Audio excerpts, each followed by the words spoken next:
Dear Ellen is being brought to us by Dementia Up Close and Personal, American Geriatric Care Management Incorporated, AG Global Senior Care Management, and also being brought to us by My Own Eva.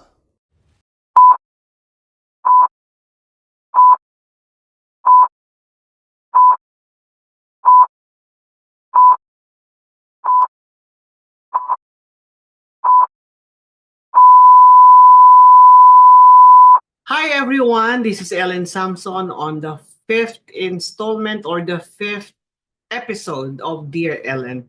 Thank you for being here.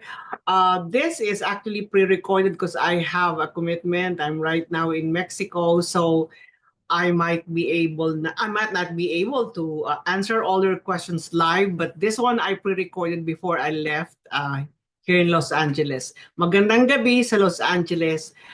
Magandang umaga sa Pilipinas and wherever in the world. So maraming salamat at for giving me this chance again to be with you. So dito po, tuloy na po tayo doon sa ating topic. Magsisimula po tayo sa isang letter na babasahin ko muna, magsasalamin ako. Galing po ito sa isa nating follower. Her name is Lani. She messaged me at 2:30 in the morning.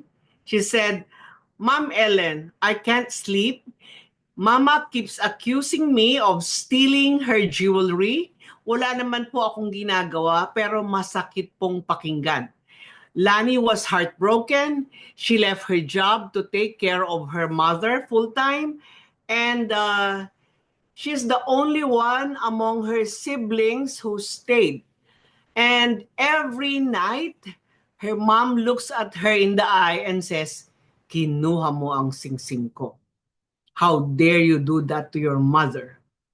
Can you imagine that? You're giving your whole life to somebody else, and then they just look at you like you're the enemy. Lani cried on the phone, and she told me that I don't know how much more I can take, Ellen. So, ito po yung question, and actually this one that's prompted me sa episode po na to, which is a very big issue among family caregivers and even professional caregivers. Why does mom or your alaga or your patient keeps on accusing you? Okay, so let's start the ball rolling and then, okay. So now, itong si Lani, if you're like her, you're not alone.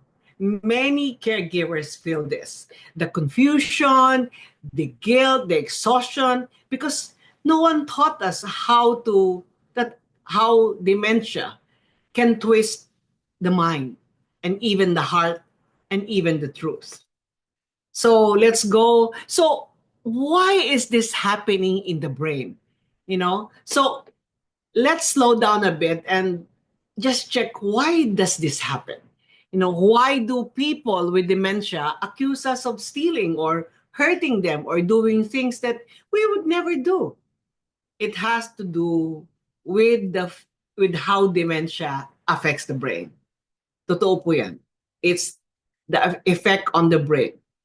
There's a part of the brain that stores memory, the short term and the long term. And in dementia, short term usually goes first. I've been talking about it before. So when your loved one misplaces his wallet, then they can remember where they left it, or they left it in the cabinet. But then when they remember, you are the last person if they cannot remember where they put it. So you're the last person. So in their brain, actually, because the short-term memory is no longer working the way it used to be, it fills in the blanks. The brain fills in the blanks, so what can it grab? So you're the first person who's there, so you are gonna be the suspect. In their eyes, it's logical to believe someone took it. They cannot process that they misplaced it. That logic may be broken, but to them, it feels very, very real. So, and because they trust you or used to trust you, you're the closest to blame. So, and it's not fair. It's actually painful. but it's the disease. It's not them. Even my tita, one day I was so excited to bring home a jewelry I bought from Cartier. And then we were just like trying on. And then she was looking together with the other jewelries. And then suddenly we were like, where did it go? It's gone. And yet she's just like there, looking as if nothing. So we were asking her, did you take it? You took it? And then she said, no, it's not me. I don't know. Why are you guys accusing me? She's already mad. So we have to really look in the house. But then that's the reason why we put cameras. So we tried to roll down the cameras. Where did she put it? She went to the room, she went to the room, she went here, and she put it in her bag. And then she removed it from her bag, she put it in her drawer. But then she already forgot it. Now, it is us who's actually asking her, which is, how come you're accusing me? So that's my real life situation compared to Lani. So how do we respond? How do we respond to this situation? So I told Lani, don't argue, okay? Arguing won't work. Not because you're wrong. It's because her brain can't process logic the way it used to. Instead, I told her to try something like this. She could say, Ma, sorry if your ring is missing. Tingnan ba natin? Let's try to find it. Lika, come on, let's try to find it. Sama ka. So, and she was able to convince mom to just look and then, and then at that night, her mom actually calmed down. They found the ring inside the pillowcase. Nasa unang. And her mom smiled and said, "Hi, talaga? Lagi mo akong tinutulungan." She turned into an ugly situation just like to her advantage. Now she's helping mom to find her ring, her lost ring. And then at that moment made Lani for the first time sigh with relief. And so see, that's what works. I told her this like, see, Lani, here are step by step that you could do. You have to reassure, don't reason, use coming words. Okay lang, sama tayo, safe ka. You're no threat. And you believe her reality. And then you create the routines. It's important to label items in the same place. Always label them so that she knows where to get it. Rings or, small stick stick on notes, 3D stick notes. You can put it and then involve everyone. Teach everyone in the family, how to respond gently, no sarcasm, no arguing, so that it will lessen the agitation of the senior. And dagdag nyo pa dyan yung the journal or what patterns. Ano yung mga times na saan niya nilalagay, saan niya hinahanap niya. And, keep notes. Keep notes. So, ito yung mga dapat nating huwag ko kontrahin and then let's make sure that, make sure that this will be solved by just going on with it. Now, say for example, as I mentioned, kung yun namang I think I mentioned this the other blogs. If somebody else don't say, no, Kuya didn't do that. Kuya is that, you're sabi niya, oh, you're siding with him, so go away. Okay? So, here's another situation that, this one yesterday, I talked to her from, okay, let me just check. This is Lani. Okay. Okay, there's another one. Okay. Let me see this. Oh, ito pala yung dagdag ni Lani doon sa conversation namin. She actually sent me another note. Yeah, thank you for answering my call. I tried what you said. Mama still gets suspicious, but sometimes now I know that it's not really her. It's the dementia talking. Last night, she called me anak again. And for the first time in months, one word made it worth it. Anak. See, because now Lani is not trying to defend whatever her reality is. I didn't get it. I didn't do it. If she there's always this clash because Lani is giving her reality orientation. So who suffers? It's her. So just go along with it. If she says you stole it, uh you stole, I'm so sorry you felt that way, but let's try to find it. Where did you get it? Track down where she went to. But again, as I put cameras uh, inconspicuously, since it will help you in tracking where she put other stuff. Okay, so to everyone listening there, you're not failing, huh? You're not the enemy of your mom. You are the softest place your loved ones can fall, even when their brain tells them otherwise. So just go along, be good. Okay lang yun. Okay lang yun. Okay, next is, here's another one. I'm looking at ano to. Oh, yes, this is another letter from Bridget. This is from Bridget. Okay. Dear Ellen. Okay, here. Dear Ellen, my name is Bridget. I'm from Canada. My mother is 99 years old and has been showing signs of advanced dementia. She is currently in the Philippines. Last week, she told my sister something shocking. She said that a family member, the husband of her eldest sister, her caregiver, has beaten her and molested her. That's what they heard mom say. She blurted this out while talking to herself, almost like she was in another world. We didn't see any bruises, but it shook us, affected us a lot. My sister, who is with her day and night, says her husband is kind and respectful. Still, Mama gets agitated when brother-in-law enters the room. Sometimes she throws things at him. Ellen, should we believe her? Did something happen in the past?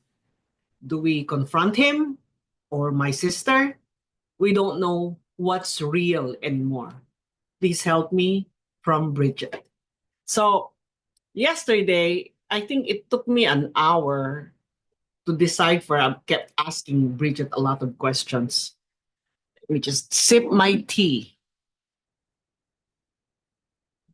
So this is what I told her. I said, I hear your heart, Bridget, and this is where, caring for somebody that you love becomes emotionally confusing, where love, loyalty, and fear all sit at the same table. Nandyan lahat yan. First, you ask, should we believe her? Paniniwalaan ba namin? In dementia, what a person might say might not always be true in the present, but often it's real to them. Sa kanila, real yon. But we don't know. That's an important difference. Hindi sila nagsisinungaling. Hindi nila gawa-gawa yan. That's their reality. Her words might be like scrambled long-term memory of past trauma, a hallucination or delusion, or a misinterpretation of a touch, a voice, or a presence, especially when she's in pain, afraid, or disoriented. So I told Bridget that if there's no physical evidence, I said, no change in her physical health, or if the accused person has always been respectful, we won't jump to a confrontation. But we can't ignore it either. So I suggested to Bridget that what can they do? Listen and document. Write down exactly what you said, when, what triggered it, and her state of mind. Repetition or patterns can reveal something important or help you rule things out.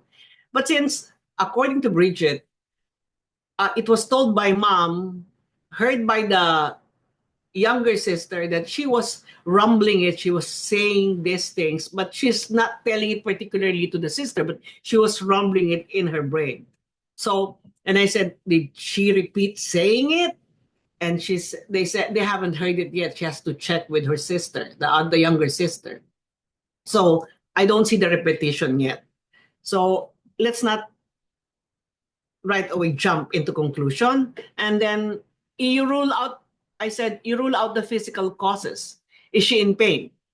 Baka constipated or may UTI. Sometimes, the pain turns into aggression, especially towards caregivers who assist in toileting or bathing. The last time, sabi ko, the one who's taking care of their mother is the brother-in-law and the sister, because she lives in their house. And this sister, the younger sister, just visited, and that's what they heard. Of course, just like first time marinig that your mom gets abused by somebody in the family, of course that's disconcerting. That is really it's gonna shock you. However, these are the same people who are taking care of him. And these are people who are not yet trained in dementia. So maybe the way they were delivering the care might not have been right, might have been misinterpreted, not because they're bad caregivers, it's because they're not trained, they don't know the skill. Maybe they start telling her, you need to take a shower, you need to do this, you need to do that. So there is like the feeling of they're trying to push her around and boss her around, and the agitation is actually building up. And one way of showing discourse, like saying something not deliberately, but there's an anger in the package when she delivers some messages. Or sometimes maybe she's suffering from constipation. How many times? We don't know. Maybe there's also pain. Maybe she has a little bit of sciatica or arthritis in the back, or she has a headache. This are sometimes pain also can mask into aggression. So we have to also, I told her, gently adjust the caregiving role. So if she consistently reacts with anger towards the one caregiver or the brother-in-law, I said, iwas niyo muna, iwas pusoy. Wag muna until such time. But I also said that once in a while, tell your brother-in-law to give her flowers or give her something nice, or deliver a food she likes, so that she a little bit, let's build up goodwill to her again, so that whatever she had in her mind can be slowly erased by something that is good from the brother-in-law. That's the reason why po I always say that kailangan alam natin paano mag-alaga ng may dementia. Kasi it breaks a family dahil sa hindi nagkakaintindihan. Say for example, tulad dito, kung hindi alam, sabi nga niya, she's so thankful that I just passed by her feed. And like she said, oh, let me ask her. And she kept on asking me about it for an appointment that finally yesterday we were able to talk. So, okay, I told her, for example, yung sister niya wag muna yung brother niya kung nagpapaligo or something. Let the sister, the eldest sister, do the other things, and let the husband stay more on the background, and never dismiss. Always, wag yung, ay, hindi totoo yan. That's not true, mom. He's not going to. No, never dismiss. But then, never dismiss, but also never accuse. Stay neutral. Say something like, oh, I hear this upsetting you, ma. Don't worry, you're safe. You're safe. We're going to take care of you. So you're validating her emotion without fueling fear or blaming anyone. That's what you do. And then you have to set boundaries for safety and clarity. Because not to confront the brother-in-law, but, you have to also create a plan. Say, Mama is reacting, reacting violently, you know, or strongly about him. Maybe it could be a memory, maybe it could be fear, or one time may nasabi o nagawa si brother-in-law na kinagalit niya, galit na galit siya, or maybe there was a time that brother-in-law snapped and like shouted at her, like, something. We are all human. We're all, it happens. Pero, hindi natin alam. We don't know. But right now, the family should always agree on steps to keep her calm and feeling safe. Yun muna. It's about her first, and then others you just have to check later kung ano pa yung next steps na dapat ninyong gawin. So I told Bridget, Bridget, I don't have all the answers. I might be wrong because I don't have all the facts, but I know this. Your mom is not lying. Her brain is misfiring. Her emotion is real. Her fear is real. And your love is real. And when those three collide, the brain, the fear, and the love, it's not that logic wins. It's empathy. It's teamwork with the family. It's finding calm, even when nothing makes sense. Hindi mo na maintindihan. Pero yun nga, eko yung isip, yung takot, and then yung pagmamahal, nagsama-sama, nako, walang logic dyan. Walang katwiran. Wala kang laban sa dementia. So you guys, for those in the same situation, you guys are doing your best. And that's enough. That's enough. And no need to blame and no need to fight in the family. Just think that the brain is misfiring and this is something that is not disregarded, but also, given importance. Love conquers all.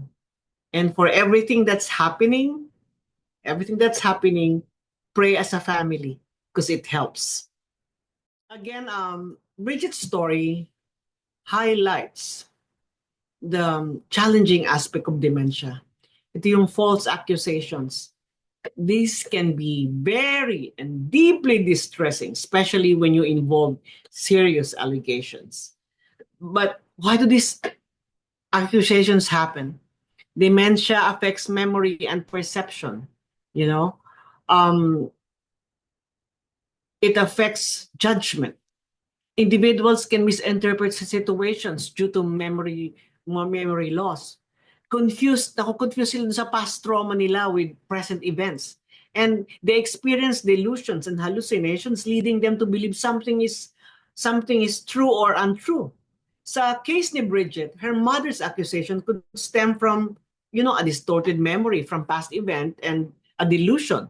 Pwedeng delusion, a firmly held belief siguro, or a misidentification where the familiar people are perceived as strangers and threats. It is crucial to remember that the person with dementia, these experiences are real. Totoo ito sa kanila, hindi nila gawa-gawa yan.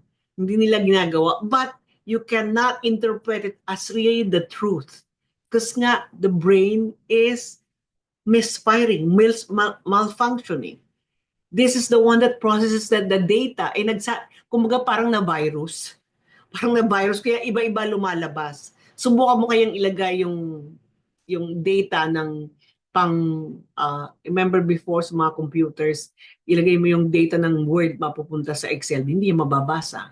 So nagka-virus yung brain. So it is crucial to remember that the person is actually suffering, and responding with empathy is very important. So stay calm and be assuring. Ito yung mga stay calm and be assuring. Respond with empathy. I'm here for you. Avoid arguing or denying. Na hindi totoo yan, or you're explaining. Wala, talo ka pa rin dyan. Talo ka pa rin dyan. If you challenge their belief, that can increase agitation. Instead, acknowledge kung ano yung nararamdaman nila without confirming, the false belief. Observe and document. Sulat mo yon. Keep a journal of the incidents and ano yung patterns, ano yung triggers. So that when you talk to the doctor, if she would be needing an anti-anxiety pill or what, meron kang data to show to the doctor. And then, yun nga, adjust caregiving roles as I told you before. Or, part of that, seek support. Engage with support groups, counselors to navigate these challenges. You can always ask, maybe ako po, pag hindi masyadong heavy ang schedule, I actually answer. Yun nga, medyo, sabi ko, medyo hindi ko nakita yung sa business account ko. Ang dami-dami pala doon. So I'm gonna respond po. I'm starting to respond isa-isa. So remember, the goal here is to ensure the safety and well-being of your mom or your loved one with dementia. And of course, you as the caregiver. So as a reflection again, Bridget, and to all caregivers facing familiar situations, know that you're not alone. Dementia can present a complex and heart-wrenching challenge, but it is the understanding, patience, and support. With that, you can navigate them.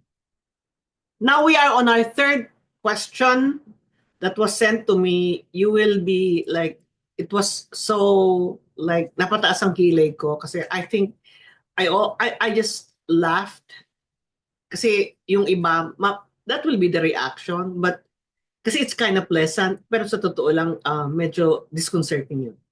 This is the question that was sent to me. Okay. I was chatting with one follower yesterday. Si Marlene. Ma'am, anong gagawin ko? My mom starts singing nonstop. She won't stop singing. She's singing and singing the whole day, nonstop. So what do you do? So I had also one client like that. Nag-alaga ako noon ng ganyan. She's actually singing, pero hindi naman ito medyo like nonstop. So of course, I was startled. But I told her, hello po. Kapag ang dementia kumakanta ng tuloy-tuloy, more of this is a self-soothing behavior. Ito yung paraan nila na pagkalmahin ng sarili. Yung punan yung katahimikan o kaya minsan yung maglabas ng energy or yung memorya na aalala nila. Baka bored, huwag kontrahin. Pwede ninyong sabihin, ang ganda ng boss nyo, pahinga muna tayo, parang ganon. O kaya ilipat mo yung kanyang sa ibang activity yung kanyang attention. Ilipat mo. And then gumamit ka ng music, kung nag-a-acapella, dilagyan mo ng accompaniment. Kumuha ka ng music para marinig niya, para naghaham na lang siya, para hindi siya namamao sa kakakanta. And observe the patterns. Baka may oras at araw na ba siya ganito, o kailan ba nangyayari itong baka yung stress or sobrang stimulation minsan. So, bukan mong i-track kung bakit niya ginagawa ito. So, I asked, nagtanong pa ako, ano pang nagiging issue? Anong meron ang sakit ng nanay mo? What does she has? So, kasi, as I said, hindi kabaliwan yung kanta siya ng kanan non-stop. And it could be a self-soothing ritual for her if she is feeling maybe pain, or maybe she's feeling scared, or there's, meron dapat tayong i-address. So I dig deeper sa mga question ko. I still got curious and I asked her, ano ang medical condition ng mother niya? Sabi niya, she didn't know at and I asked her, kung hindi niya alam, is sabi ko, ano yung medication list niya para medyo i-evaluate ko. So, pinadala niya sa akin and I looked at it. Then as I found, ito yung sinasabi ko sa mga caregivers that becoming James Bond. Kasi you just don't say, baka may sakit siya, baka may kung tingin mo may sakit siya. Take a look saan nang gagaling yung overstimulation or yung agitation or yung self-soothing ritual na ini-exhibit niya, tulad nung pagkantang non-stop. So nag-James Bond ako, as I always say, investigate. Though what I cannot do the formal diagnosis and I don't do full clinical and I don't have the full clinical info or the direct assessment, I tried to check for clues based doon sa medications and sa behavior ng mom niya. So from the medication, nakita ko likely mom had post-stroke or vascular dementia. You know, yung medication niyang ibinigay na isa yung Vesogen or Vasal F something. It's actually pang ano yan pang for vascular issues, you know, chronic poor circulation of the brain. Hindi ko alam kung anong diagnosis niya, but yun ang gamot eh. So, the behavioral change like that could be, you know, the caused by a vascular dementia, which comes with the behavioral, sumasama sa behavioral challenges, including repetitive speech or singing. Kasama yan doon. And then, nakita ko rin meron siyang Gaviscon, Algina, Omeprazole, which means meron siyang GERD, yung acid reflux. Baka masakit yung sigmura niya and she's trying to comfort herself. There's discomfort. So baka yun ang dahilan. Hindi man niya masabi na masakit ang tiyan ko. Or instead, you know, nag-act siyang restless. So ang gagawin niya, restless, move a lot, or maybe sing. Kasi she's trying to soothe herself. And then meron din siyang fluimucil, which is to loosen phlegm. May ubo rin siya. Or baka merong silent aspiration or chronic nasal drip siya. It can make the person irritable. Yun. So that's the reason why dun yung makasakasakaling yung increased vocal activity niya, singing and humming, is a way of self-soothing. So the singing behavior, I said, maybe, of course, sabi ko dalhin mo sa doktor pag hindi tumigil yan. Pero for now, intindihin mo. The singing behavior is, the non-stop one, is a sign maybe of disorientation, which is very common for dementia, or, you know, emotional regulation, yung self-comfort, boredom, or, you know, sensory need. Parang gusto niyang, you know, inaano niya, yung kino-comfort niya yung sarili niya, or na-overstimulate siya, kinakalma niya yung sarili niya. Or discomfort because baka mayroon naman siya, sinisigmura siya, hindi niya alam, hindi niya masabi. You know? So put it all together, sabi ko sa kanya is, you know, your mom most likely has this. Most likely. Kasi hindi niya rin alam, pareho kami nanguhula. But create a daily log, kailan nangyayari ito, inad mo, tapos so that you can also discuss with the other family members yung ganito. At the same time, kapag meron kang lab, you have data to bring to the doctor. So it's easy for them to make a diagnosis. Kasi pagdating mo nila doon at wala kang dalang data, ano yung manghula yung doktor? 10 minutes lang siyang titingnan or pinakamahaba na yung 30 minutes. Ikaw, kung may dala ka na data from the sa observation mo, yung lab mo, may magbabasihan ng doktor sa kanilang diagnosis na makakatulong sa iyong loved one. So, again, yun po ang mga dahilan kung bakit bakit sila nag-a-accuse. Si nanay ay galit lagi, ganyan. Ito yung mga bagay na dapat nating alam. Na dapat nating alam and how we can deal with them. So, kailangan lang po ng pasensya.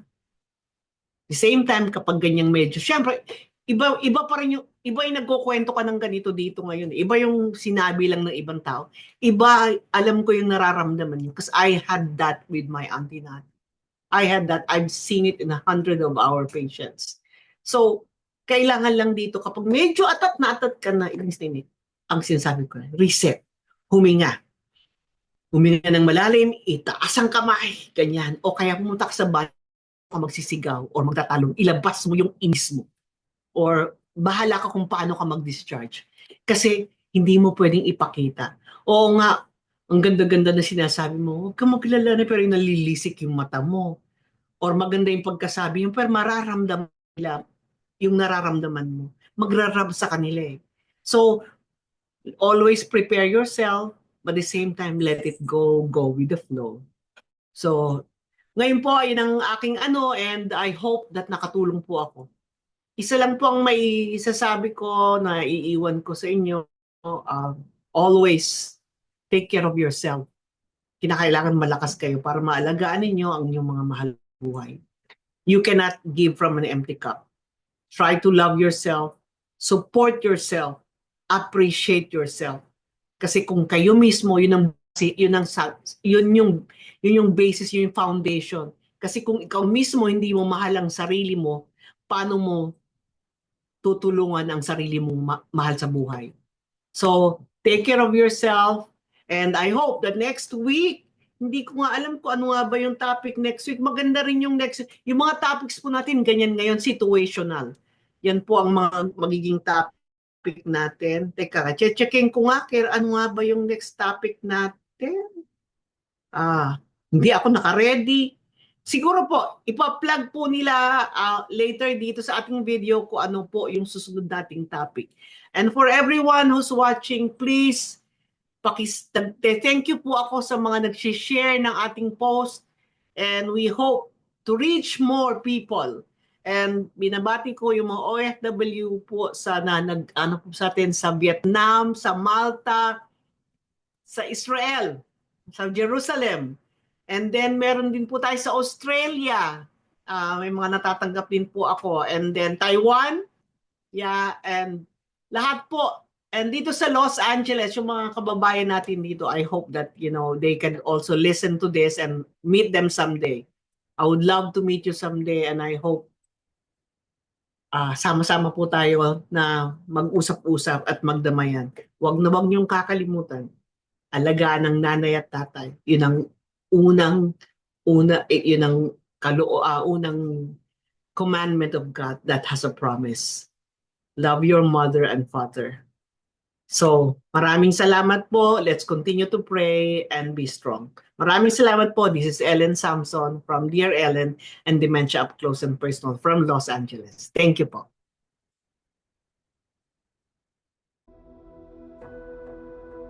Sa lahat po ng ating subscribers at followers, gusto ko pong ipakilala sa inyo ang aking baby, hello? Say hello to everyone. This is Boba! Ang akin pong baby kasi wala po akong apo.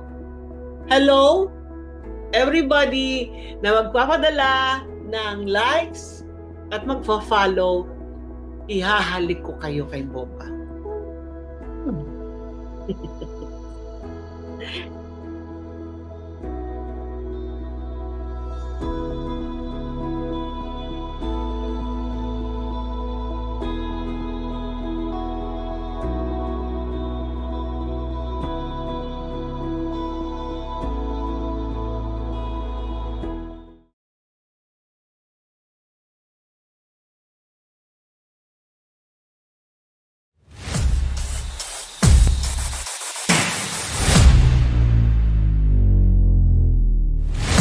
Dear Ellen is being brought to us by Dementia Up Close and Personal, American Geriatric Care Management Incorporated, AG Global Senior Care Management, and also being brought to us by My Own Eva.